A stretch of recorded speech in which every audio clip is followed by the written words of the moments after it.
PR loidingayda lengak semgani miyamna chaibada MLA sing ma phone thokle haiba wafam kan su thangbe duga popular government semnaba thabakti paikhale dubu luching badi khandri haiba wafam oza sam tangse kamai taminingi duga koi gi popular government ama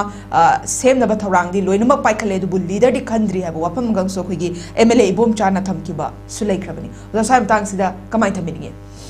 tana hemam sai da kuna hangjening haijaning bazi first mogi opinion ji koi hiding ai da mogi apam moina phongdori ba phomji gi ba ai opinion ama thamdring ai da sengna haina je ba ko Indian constitution na piri ba magi freedom of speech mi amana wangang ya ba right ama koi Indian constitution pijari ba ko ado tasengna threat to roi ki hal loi khangal loi haiba gi oi ba thaja ba itara ga di ngangna ra je ba jebal lamada adubu ai koi na ngangning ba wa se koi limitation la ai hojiti limitation la ai manam di hojise भूत सानबगी राजनीति मनुंग भूत अचो सानबगी राजनीति याम चाउ थोने हजते याम नुगाय होली राने दुना ngang से हाइतार गदि table ngang से हाइतार गदि as प्रजा मोइन हाइजबनी को प्रजा मोइन हाइजबनी प्रजा मोइन प्रजा सिंगी ओइबा ओपिनियन सिगा प्रजा सिंना मियाम की मिहुत ओइरु रोइना खोदि राइट पीग्रा कारि बदुगुम्बा लीडर सिंना ngang ai बसिंग सिगी वखलोन सिगा खोइ अमतंग गरोदा खोइ कोइ समु मखोंद्रा नत्रगा नंग साइ खोइ कमला ममांद्रा नत्रगा कशंपत ममांद्रा karai dino amtang sarkar bai biri ba miyam ki mihut ne biri ba kangbu singi part nama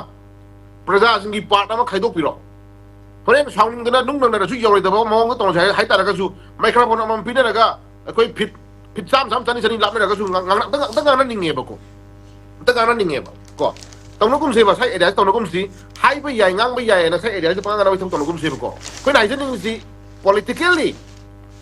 BJP होएगा कांग्रेस होएगा मोगी मनुंग द हुन्नगेरा ngang गेरा चाइना गेरा that is another matter एखै कैसे बथौ कादे को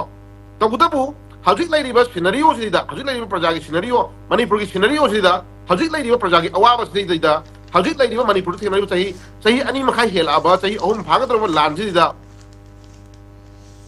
हजिक लाइरिबा MLA सिंजिना पीरिबा ngangnरिबा मयाम सिंजि ओइ मनुंग की आथजे थोइ इशू से करिनो कनारा थोन बनो करि दबै थोलि बनो सागी एरिया दा कुकी कंगुना लाली कुकी ना इरांग होबनी कुकी ना लाली काय बोइ जे अखोइ MLA सिंग अमता हाइबियु ने ए ताजगी खोइ ताजगी प्रजा ताजगी बा मोइ सागी एरिया दा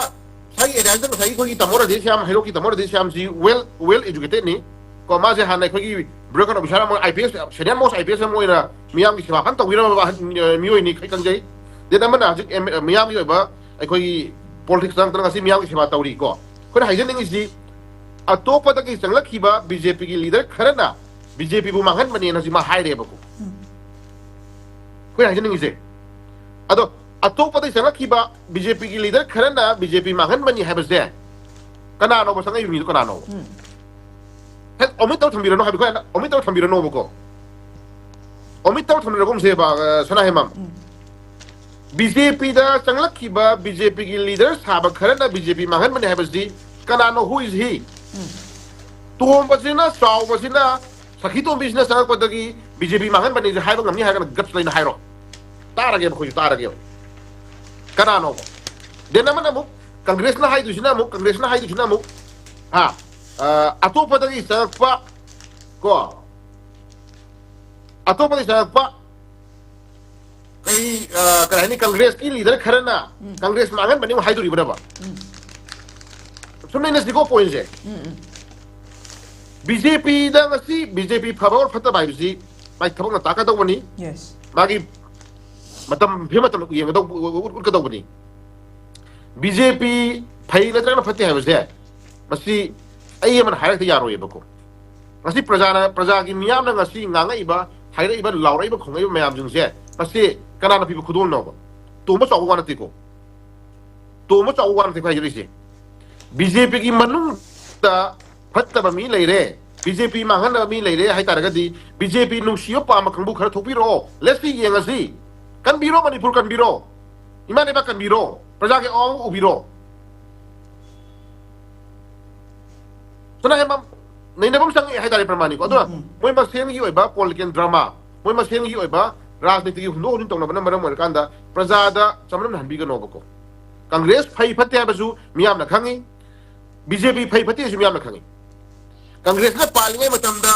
समजरब मियोय के आगे पुरसी फैन काउंटर दा हाथ की मियाम सिंग दो अदुगी इमुंग मनुंगी मियोय मियाम दो ngasi थमोय दा करि हेने बदगे मसी ईश्वर ना खंगपोनी then BJP lae Manipur gi pak chaw square kilometer lising kun gani thoi ga chani ga kunthra ga tere ka chani kunthra ga nipan square kilometer lai hai ba si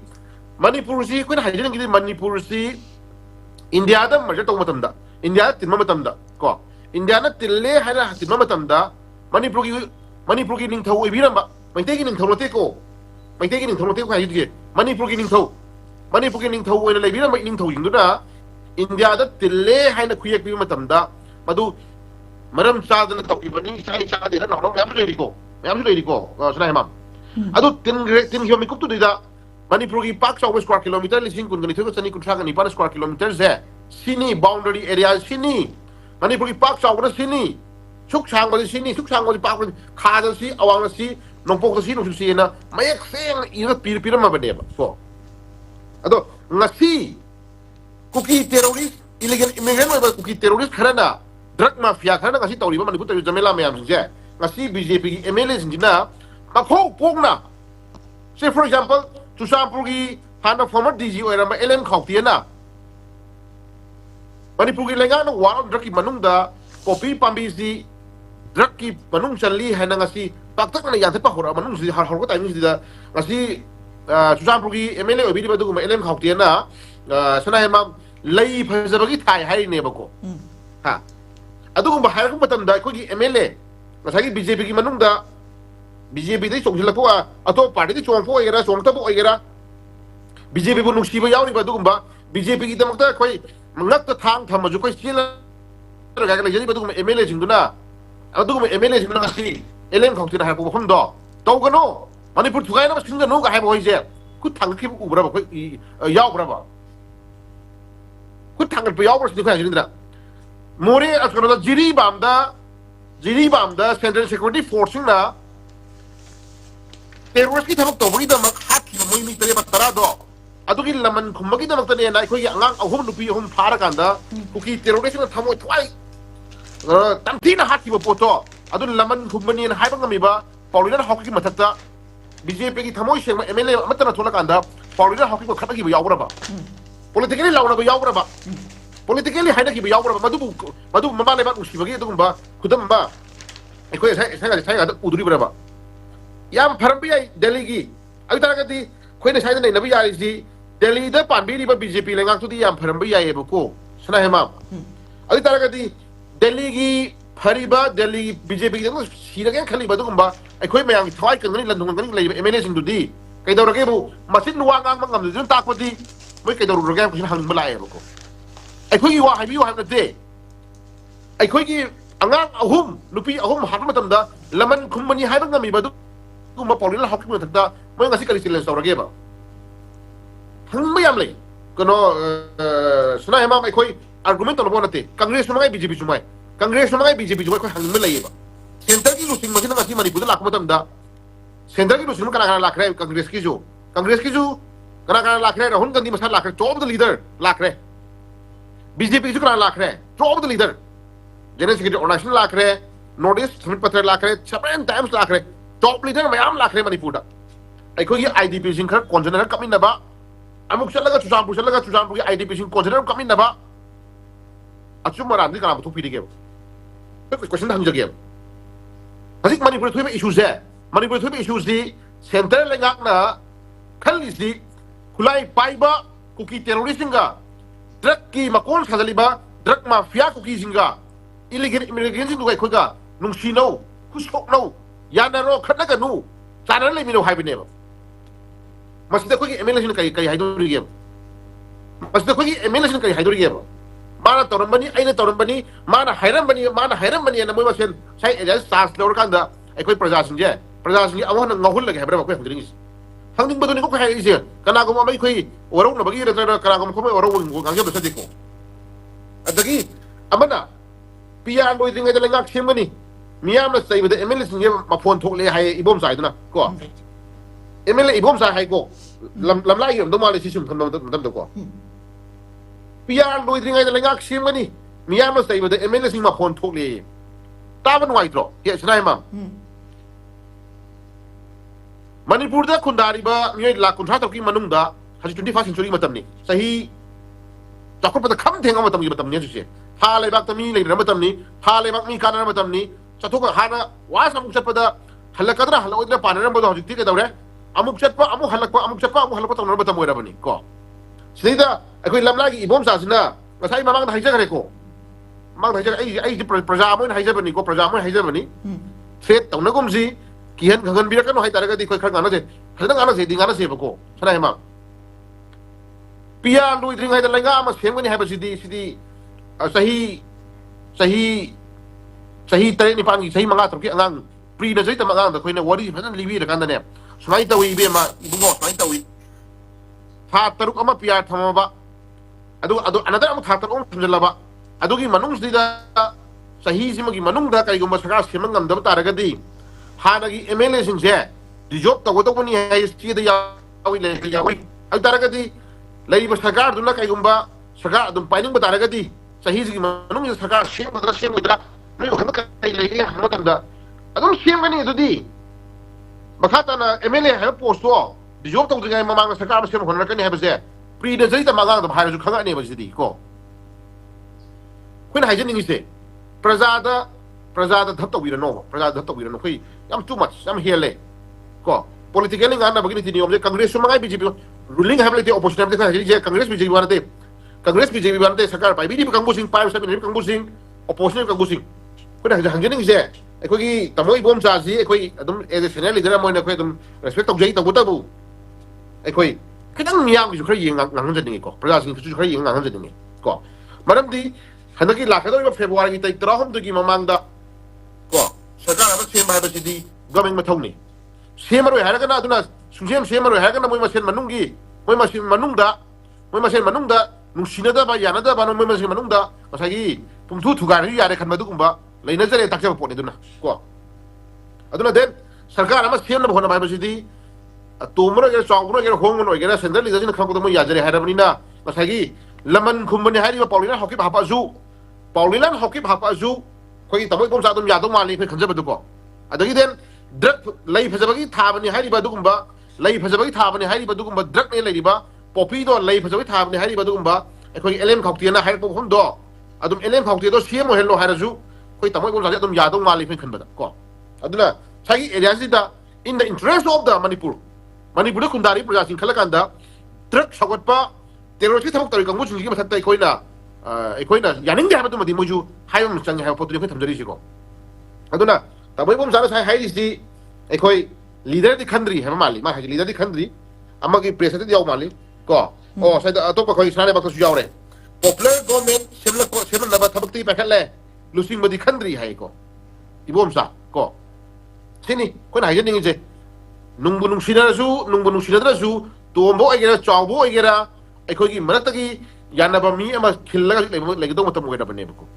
को लेगदो मतम ओइरबनी फेब्रुवारी 13 की ममांगदा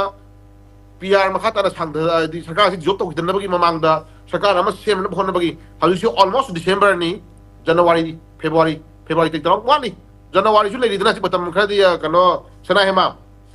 जनवरी लेरि अदुना सना कोइ host कोइ हाइजनिंग से जनवरी लेरि अदुना मतम ngang ba yaba matam ma'am nei mogi ko adik si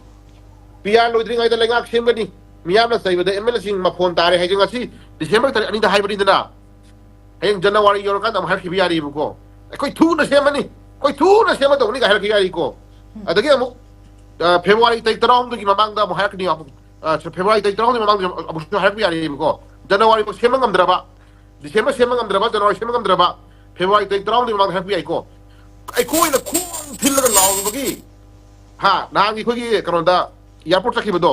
ए हंदक तौनरो दोमनी कायदगा हा हंदक तौनरो दोमनी गान मसों फल्लगा चखि म्याम दो ए हंदक तौनरो दोमनी यादरगा खै तुओ दोमनी का हाइब कंगु सिंदो फेब्रुवारी की 13 नि मांग दो हाइर खिने बको ए खै तौनरो दोमनी गायना तौनरो दोमनी गायना को अदना मोइना लौरक दो मोइना nga का दो स्टेप सिंग खै खंगे अदना प्रजा सिंगी मनुंगदा वेल क्वालिफाई ओबा छात्र मयाम वेल इंटेलेक्ट ओबा छात्र मयाम मिरोन मयाम अहल मयाम ओजागुरु मयाम मिरोन मयाम ngasi को MLA ओइरिबा मयाम सिंगे ताकपिबा ngamba को पॉलिटिक्स त मोय हेलम बियाय को कमाइना मोगी मसिन थीबा ओइदा पादा ngang hanga ki ngang ba पानी बा मयाम si politician खुदिमा कि नसदे को politician खुदिमा कि नसदे लोइना मति कोइ हाइजे देखो tasing ngangi bawa taugen kan mami ko matam sana tawang ngam su thabo tawang ngam mami kari ko makhara masada guts lai badu MLA sidum yaw di yawi koi loina ma hajab sede MLA khara gi wani fa hajari si ko chin ga kuka manada ba ko panga nga pang sabai thau se masina ta ba ko sugum bada hien ba adu moi bu takpi ba ngam ba moi bu gai taw ba ngam ba moi bu lamjing mi ngam ba hal laman mayam lai guru mayam lai ha ba ji kaw do fai ba ko panga nga ngoni yaroi busti panga nga ngoni yaroi mathawna lai raga di piya do jenga lengak semani miya ba sai bidama phone thole hai ba hai ba ngam raga di handa ki December ki tang asu pokki manung lengak semani hai ba ko pien ge ko December ki tarik manga December ki tarik tara pokki manung lengak semani ekoi je miya ba sai bidama phone thole ga hai ko pien ge ba ko miya ba sai be hemal la ko dagi ekoi time bound time frame matam mafam matam pungsing pi ra bani koi tawrani ga hai ko pien ge ba ko aduna leader ko khanna ngamdri ko leader ba khanna ngamdri duna khoi saka semakani na mu haibu di contradictory oi aduna leader sembiro leader sem ko je khoi saka sem ya bagi first u kono stage samani ko aduna leader bu sem di at any moment amada any time amada any pungsing amada saka sem pu ya ba phim lai re do khoi thaja jage ba ko aduna khoi haijan ning is praja sin se yam ware ma si ko karam khuar hai tar ga di khoi hingmagi hak se khoi hingmagi hak se ngasi lai kre ba ko ado khoi praja sa pa yadra zu khoi MLA da power sa pio ba kha power sa pio ba gai tar sa pio ba gwati bok sa matam da ana la yengi ga si paisa me am ting sa lik bu jung je moina ungdang transport to pio ba MLA sim jina magi scotch ngulu na kan da magi da ana ma mi ani ma ni ha pa kan da senapati to yon pio ba thang dok pio ba ungdang khoi nei lau sa lau khoi nga ke lau da hai mi ro khoi pien ge ba masa bok sa pa yadra lai ngai marung si da sai masa bok sa han da bi tham ngai marung si da sai area da sai leader ne ga nga ko di khoi ju pelak tre ha ni da sanai mam aduna ai na hijaning is di MLA loina ma ki hunna side ko khitang reserve to ngang biu miyang gi leader ne ha ta khitang reserve to ngang biu thamoi tang siang na ko khitang ngang bi ro khoi ju ya jage tung in jage ko ta siang na hai ba ya ni ngang ba ya ni na pang ngang mi thong to bi ganu adu politics ta manung da moi masin hunna bagi moi masin nung sila da bagi mapan thok du di koi huram hong da na pi ba hai ba du ni ga sanai ma khoi na ma du khut jinjeroi ko koi da khut jinjeroi khoi na du to bu hurano mi du karano hurali mi du karano ha du ma di hai ma changi ko aduna ba pukien seng ma khana da sai area si da sai gi mana ngang ba thok di koi pam de moi ma sengi manung gi marakta BJP MLA singi marakta nung sinagera nung sinaroi madu mapan tu pira kanu koi on bira kanu ado mapan thurang ngang ge la khanda ra kana tuom basina hurali ni chaw basina hurali ni tuom basina BJP thugai ni chaw basina BJP thugai ni gai je siju haina bam sangi praja miyam khangan bi ha kana khangan biro bai sina ko amadi khangan bi oba kano sana hema adura ta nang sai gi moi masin kan BJP manung da phata ba khara lai ha ba jimadi moi masin ai khoi na ha banati ko sidi masi tamora din shamna atopa da changlak khiba BJP ki leader khara na BJP bu mangan bane se pati palle ko sida atopa de sa po gira oira moi BJP ki leader khara na haire ba ko leader khara na kana ro khoi khang drep confuse le ba ado hai ge na habi raga di khana praja ju gyan ta jawrage praja ju gyan ta jawrage nu praja ju gyan ta jawrage khang da bu khang jawrage ado yaraga di khu thel khara habi ro ba ko e to ba jin to buni ne chaw bu to buni ne tom bi to buni ra de sam karo na khoi gi saki to mi to bi ni ga ha ba do ba e ken habi ro ba ai ta ga di o BJP thugai ji moi no oire ga ai do khoi ju kita khang jawrage ba khoi ju ko aduna ga dana yana bai thau si di sanai mam nuai te aduna den khoi gi lai ba ta moi bom jana su habi khom je ta seng na mamang su mana pi be speech ta khoi myam ta hre myam u hre adu mamang da delhi jabe patang su mana ngang khoi ta ja hre adu bu ketang kaya ini hanu sel pogira kai no do ta kai fa ko ai jing di miyam na sai bedan ma phone thole ga hai ba hai wam dara ga di miyam na sai bedan ma phone thoe aduna mare mo ga da koi tarik asu mo da khoi shara sim no khona ni ga ai ka hayan jing hai ba ni da leader mo ga di MLA mo ga di ko adi den ai ko gi leader lai re ai ko gi leader ma lai re shara sim no khona ni ga hayan jing hai ba ko aduna leader mo khan ma ngam dri ba manung ji da anga ngang mo di khoi shwa rakti ba duna miyam gi leader ni lai bitara ga di leader khan ma ngam no khona biu ko miyam gi leader ni hai ta lai tara ga di manung internet karo do crisis do miyam to thok kanu first thing imungi khana sai na bado han nei na do mate khoi han ko noi imung manung gi noi party manung gi nungsina gera ko khang de ima lebak manipur se ma phone thoe ima lebak manipur se ware ba jim khandi yo ko kana na ma phone tholi no kana na wahale no ba se miyam gi yai fanna ba gi damak miyam gi fanna ba gi damak sorry thabak tawni sapi gi noi mayam ni na miyam je ware miyam ji ma phone thoe na haira bani na madugi dai ta se bot kabi di ba mayam du puyum thok ta ba kusno ne won miyam da ko na miyam na ta da thok ba miyam ni no sile kari ba bot kabi di kangu sing je sina dai ta logi thok ta ba kusno ne ko yang jani ngi ko aduna miyam gi dai ta lori ba miyam gi thabak tawri ba kangu sing du na miyam na chere ko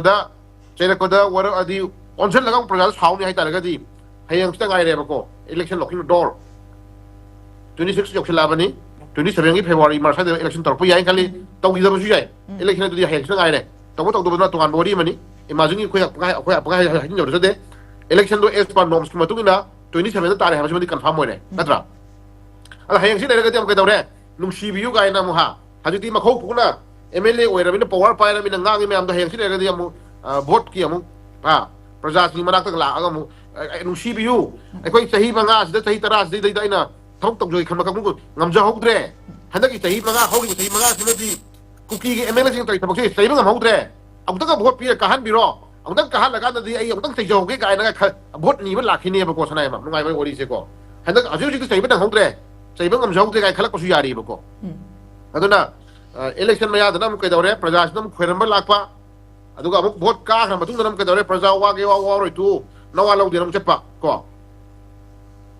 adudi sukumadi niyom je praja si khoi gyan tabam change hajiti praja su gyan tarasi gyan taminarasi manipur ima je ware praja mayam wa halle aduna ekoina pamjari si praja nungai hallu praja gi lan thunga u praja gi thawai kallu hai badu ki na te omen sinari right che khoi sinari right che sana hema aikoi gi right ko sinari se aikoi gi han gi lejerakpa ipa ipu gi linglam gi sahi lising mari mai puari le jama manipur se suguma manipur amani aikoi gi manipur se suguma manipur amani maning makhatam le maleba amani india da punra matung nga si ora rogi in sendagi ni lusing masini yengi meng sini aikoi gi right cpu da woni aikoi gi hingna right cpu chapthum cpu aikoi gi development si to ko to ni ga haije lauder ro na miyam na mo da right pi thado bane ba suna hema ado hajiti kai da rogi bu adugumba manipur gi sahi lising mari mangai puari leba manipur se aikoi wari liru so khangalu so chathum loru so aikoi fida kallu hori ba naha mayam ki tungi miron semu manipur se phajal lu ga ina thagi ba MLA singi ke daroge bu ipa ipu sahi lising mari mai puari wari libu dilaya dana a Delhi da phamba Delhi gi mayon da phamba AC ka da phamba du mabuk nalaga leiba du bar leader sing do adu gi wari oina tamaga la e ba ko sana hema adu ipa ipu gi wari liu haraga na lairik pha pare ba ko adu agi wari liu haraga sai area sida bereng masin izanga ngi mi ta ba ko shin wai te ba ko hori nahani ko shin nahani magi tum injani mani do bu ko na hajin ngi di isana isagi le jari ba saktam isagi hak se ko ki puari je putho ga Delhi mayo da khillaga manipur je shung manipur mani no khoi da kare na ba yaroi kare ko thai da nu ko shin gi part amani ko ki chathum CPU ko CPU da woni ko ki physics chana sini ko sala no sana sini chana bi na sini dharma na sini ga je law du mi jimjina ai yoraga suma kanda sindur sang thillaga ha kanom da lakhi bne mi lai phim je duna yam nuai te sanai ma duna aikoi kana go mi ma ta koi wa hajer roi party manungi nung sira da ba mi mang thupi rakanu noi ma sera dum tong na biu ado mi mang thukna ga ga ge na khalak taraga di ai hajring idana praja ju khungja ho ge bako BJP manung thugai na ba sile je kana no haju haina ra mina mi maming ma thap pan dana habi ra u praja khungja khang da khungja ho ge dena mana miyam na saibada ma phone thole ga na haiba ngamai ba khoi honorable MLA singju tasengna kai da boy sere na haiba du mazu khoi am thambiu hona biu ko adu tasengna khoi moina haira ka da wat tang tang ban pot ti khoi ubang amme sana adu hara de khoi popular government na semu sau khoi mayam shinau chanau manipur kallu ga hairam bane hajuti popular government sem gera sem moira moi apama tawrosunu sana emam ko tawrosunu praja ju praja gi sibe adabni na praja ju praja gi oibang wore ma fire ama praja ju praja gi fire ama ko praja ju praja gi fire ama den na mana ka hani government gi fire ama ko yeno tare hajuti let's see praja na kai disilo kunai do dun khanja ani ko khale khanja ani aduna asai area sai da matam heng knocking a door election heng sa ngai re 27 na ngai re election ko praja miya na pira mandate su yeng matare hoi ka gi ba mi su dum ka gi ni ko to wata bu thamoi shop du di ko thamoi sokpagi thamoi sokpa minugi piran kang dabududi koi sina madudi shona su warakani ko khale duna lei phem dei koi tawudati kasi moina makhau pona ngang ngami se ai last week ma hijauge part amadi lei maram di praja se oina lai ra halle ko semilon de lai ra halle hingmagi lambi de lai ra halle any thabak khuding ma de lai ra halle ne ka dawre moina ngasi tali pisa mayam hina praja mayam je paisa tor lei ni ko paisa tor lei gani paisa tor lei ga nam de bot ka ga ne khanoi wi do khanam khan lei ri ko aduna sigi challenging muchidi da lai ra ba wahal laga lai ra halaga wara halaga wahal laga paisa pira ga bot ka ni khan ma du ma kom di lei ri ba sima thamjara ka na ma do khara ma khani ya gi ba su yai ko तब तो मतलब हम लाकने ईश्वर ने ईश्वर ने pot नहीं दुना प्रजा रसोई न मधु पराम तमिल में हो जाए कम जगह